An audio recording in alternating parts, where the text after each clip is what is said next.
Šiandien iš Rusijos federacijos atskriejo įdomių naujienų. Čia Rusijos valstybės biudžeto deficitas išaugo iki tokio lygio, kad jo jau nebeįmanoma nuslėpti. Rusijos vyriausybei baigėsi apskaitos manevrai ir optimistinės prognozės, o karas toliau ryja net ir anksčiau milžiniškas juodos dienos atsargas. Po 4 iš eilės karo metų su deficitu, 2025 baigėsi maždaug 5,6 trilijonų rublių arba apie 73,4 milijonus JAV trūkumų. Tai didžiausias nominalus deficitas šiuolaikinėje Rusijos istorijoje.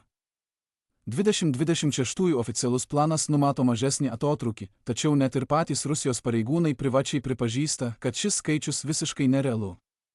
Didėjant išlaidų spaudimui, Kremlius dabar desperatiškai ieško iki 1,2 trilijonų rublių arba 16 milijardų JAV papildomų pajamų vien tam, kad stabilizuotų pagrindinius biudžeto rodiklius, ir tai jau viršija anksčiau peržiūrėtą deficito tikslą.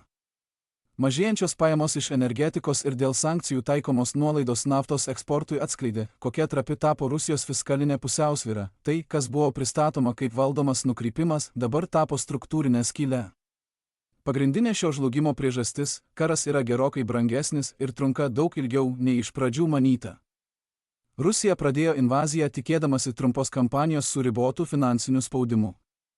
Vietoje to ji susidūrė su ilgalaikiu, intensyviu konfliktu, kuris reikalauja nuolatinio finansavimo ginklų pirkimui, personalo atlyginimams, kompensacijų išmokoms ir logistikai. Šios išlaidos metai iš metų tik augo, o biudžeto pajamų pusė prastėjo. Energetikos eksportas, ilgą laiką buvęs valstybės finansų pagrindu, patiria spaudimą, o ne energetikos sektoriai negali kompensuoti šio nuosmukio panašių mastų, o ekonomikos augimas išlieka silpnas, todėl mokesčių surinkimas ribotas. Norėdama užpildyti ankstesnes spragas, vyriausybė stipriai rėmėsi juodos dienos rezervais.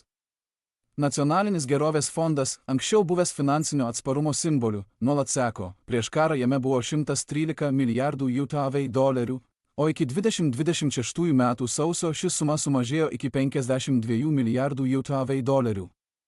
Tačiau didelė dalis to, kas liko, yra susieta su nelikvidžiomis investicijomis, todėl fondo naudingumas kaip stabilizatoriaus sumažėjo. Aukso atsargos taip pat buvo iš dalies likviduotos, jos naudotos kaip mainų priemonė perkant civilinės ir karinės importo prekes. Skolinimasis ir pinigų spausdinimas užpildė dalį spragos, bet vis didesnę kainą.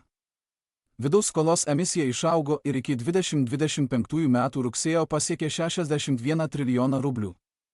Palūkanų normos išlieka aukštos, 16% ir nors dedamos pastangos jas mažinti, tai labai prastai atrodo palyginti su 3–4% Jungtinėse valstijose ir 2% 15% Europos Sąjungoje.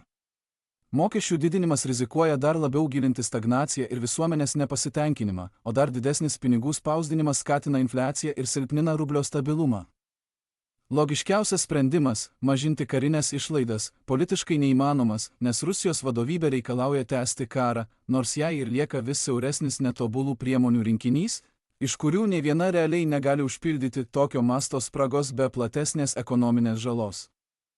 Dėl to pajamų srautai jau nebepakanka padengti bendrą karo ir vidaus įsipareigojimų naštą.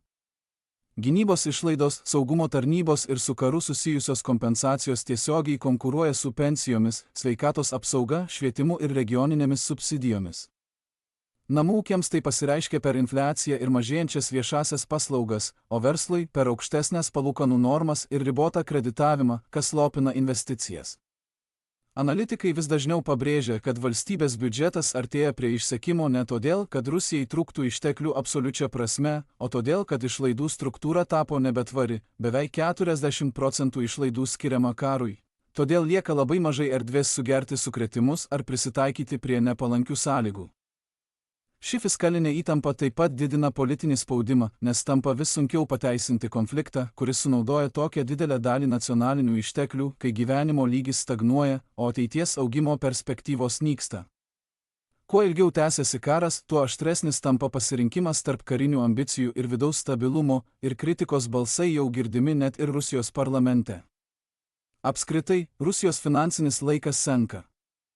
Didėjantis deficitas, išsekusios atsargos ir ribotos politikos galimybės rodo, kad dabartinė kryptis negali būti palaikoma neribotai. Šiame kontekste atsinaujinusios kalbos apie derybas ir diplomatinius kontaktus atrodo ne tiek pasitikėjimo ženklas, kiek bandymas laimėti laiko. Rusijos vadovybei bet kokia pauzė turėtų būti suvokiama kaip galimybė sulėtinti fiskalinį kraujavimą ir užkirsti kelią visiškam biudžeto žlugimui dėl karo.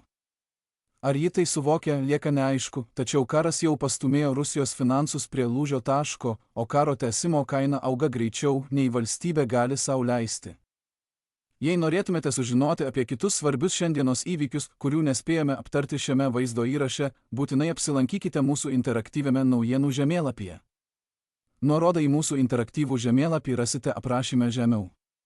Ačiū, kad žiūrėjote šią apžvalgą ir ypatinga padėka visiems, kurie jau seka mūsų interaktyvų žemėlapį.